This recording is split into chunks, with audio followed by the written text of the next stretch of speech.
माझा नमस्कार. आज पहिल्यांदा मी व्यासपीठावरती भाषणासाठी उभा राहिलेलो आहे. ह्याच्या अगोदर कधीही मी भाषण केलेलं नाही. काय चुकलं तर मला समजून घ्या. मी उमेदवाराची माहिती देतो. जिल्हा परिषद गुणवरे गट क्रमांक 7 मधून सौ हेमलता अनिल जगताप ह्या शिवसेनेकडून उभा आहेत. त्यांचं चिन्ह आहे धनुष्यबाण आणि पंचायत समिती आसुगण क्रमांक 14 इथून उभा आहेत आपल्या गावचे उमेदवार श्री भीमराव दामोदर पवार. यांचं चिन्ह आहे धनुष्यबाण. आज या ठिकाणी बोलायची का वेळ आली? आतापर्यंत आम्ही 15 वर्ष 20 वर्ष विरोधकाबरोबरच काम करत होतो.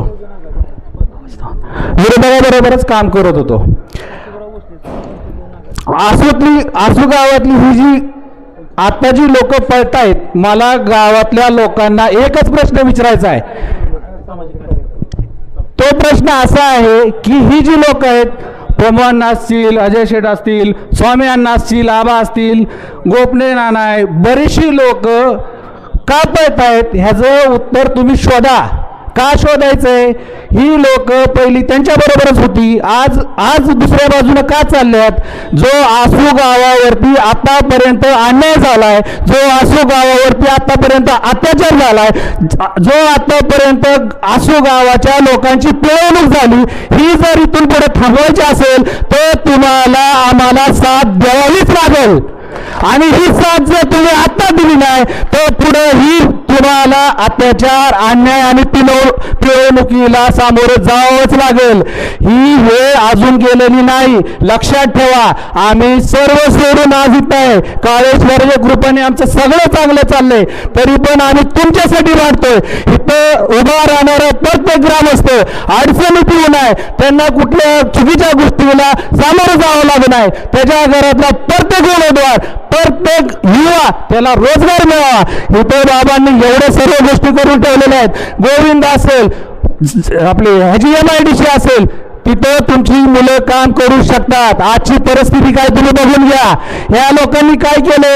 ज्या जवळच्या लोक आहेत त्यांना जवळ घेतले, त्यांनाच मांडवी घेतले, त्यांचीच कामं केली. आम्ही बी 15 वर्ष प्रामाणिक पळलो. का बरं आमची कामं नाही झाली? आम्ही कामासाठी भांडत नाही, आम्ही आमच्या हक्कासाठी भांडतोय. ज्या चुकीच्या पद्धतीनं कामं आतापर्यंत होत आली, इथून पुढे चुकीच्या कामाला आम्ही विरोध करणार आणि हा विरोध शेवटपर्यंत राहणार.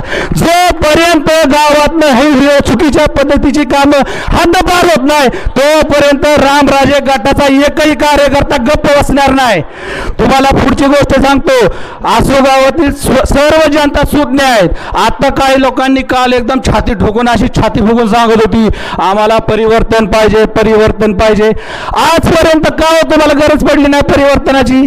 इथं सगळी ज्येष्ठ मंडळी बसल्यात, सगळ्यांना माहिती आहे 25 वर्ष तुम्ही सत्ता भोगली. ज्यावेळेस महाराजसाहेबांनी तुम्हाला संधी दिली त्यावेळेस तुम्ही काय करत होता? माझा एक सुज्ञ नागरिक म्हणून प्रश्न आहे. 25 वर्ष तुमच्याकडे पंचायत समिती, गावाची ग्रामपंचायत, जिल्हा परिषद सगळं महाराजसाहेबांनी तुम्हाला दिलं. त्यावेळेस विकासाचं घोडं कुठल्या दिशेनं पळत होतं? का नाही तुम्ही विकास केला? आता तुम्हाला परिवर्तन पाहिजे, परिवर्तन म्हणताय. हे परिवर्तन नाही आहे, हे स्वतःचा विकास करून घ्यायसाठी परिवर्तन करायचं चाललंय, दुसरं काही नाही.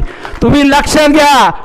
आसूच्या जनतेला भावनिक करून तुम्हाला मतदान मिळणार नाही.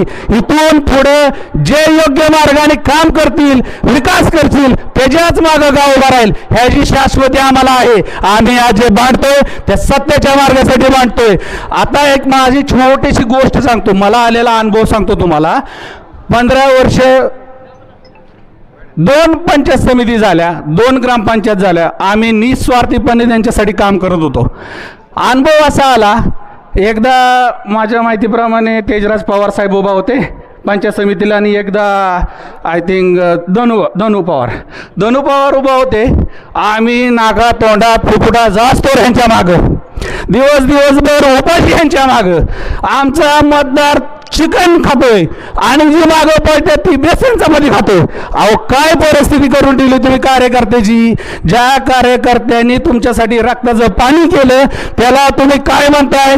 अरे हो चांभाराचा ह्यानी जर उद्या जर जयंती केली तर पैसे मागायला घेऊन माझ्याकडे येईल. आजपर्यंत चांभार समाजांना माझी विनंती आहे तुम्ही लक्षात ठेवा. 2 वेळा मला चांभार म्हणून ह्या व्यक्तीनं हिणवलेला आहे. आजपर्यंत आम्ही कधीही कुठल्याही कार्यक्रमासाठी रुपया मागायला गेलेली नाही. तुम्ही लक्षात घ्या. ह्या गोष्टी मी अनुभव घेतलेला आहे. मी स्वतः अनुभव घेतलेला आहे. 15 वर्ष मी पळालेलो आहे त्यांच्यासाठी. दुसरी अजून एक गोष्ट सांगतो तुम्हाला. मला एक सांगा, महाभारतात एक पात्र लय गाजलं होतं. महाभारतातले पात्र तुम्हाला माहित असेल. काय करायचं होती पात्र. ह्याच्यात भांडणं लाव, त्याच्यात भांडणं लाव, ही इकडे होत तिकडं आगीत प्यालत. अहो गावाची आमच्या परिस्थिती काय करून ठेवली. आमचा आज गावातला माणूस माणसात नाही राहिला, जात जातच नाही राहिली. सगळे ह्या वाड्यात भांडणं लाव, त्या वाड्यात भांडणं लाव, ह्याला सांग काहीतरी, त्याला सांग काहीतरी. असंच आमच्याकडे मी एक पात्र आहे. फक्त पात्र पडद्या मागणे सगळं कार्यक्रम करतंय आणि पुढं कोण येतंय. सामान्य माणूस. तू जा त्याच्या अंगावरती, मी बघतो काय करायचं ती. अहो आता या जनता खोळी नाही राहिली. तुमच्या भूलतापांना नाही आता बळी पडणार आसूची जनता. आसूची जनता 7 तारखेला मतदानात तुम्हाला दाखवून देईल की काय करू शकतो मतदार.